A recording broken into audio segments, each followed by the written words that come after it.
some of the richest soil in Australia and the key to the country's current economic success.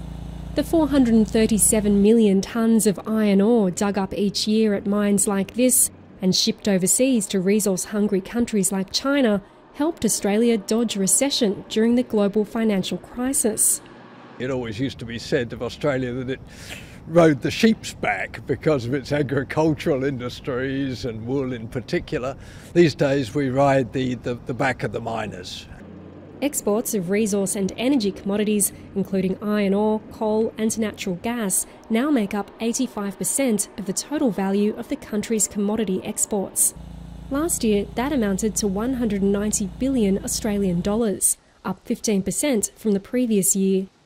And the boom is not expected to end anytime soon. But while some are getting rich, others are losing out as the resource frenzy keeps the Aussie dollar high. The manufacturing industry is facing tough times.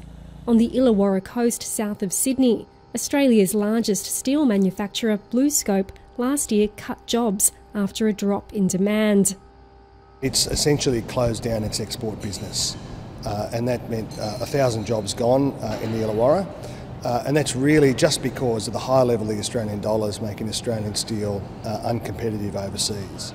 Retailers are also feeling the pinch as locals look for cheaper deals online and overseas tourists avoid Australia because of the unfavourable exchange rate.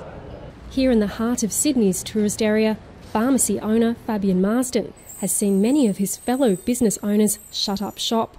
More than half the businesses have gone because of global financial crisis and the loss of tourism, which is associated with the crisis, of course, and the high dollar.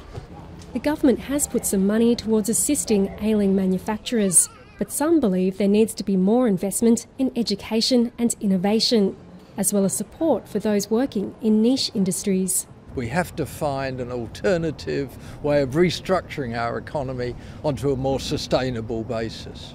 Whether demand drops off or the resources run out, it's certain that the boom can't last forever.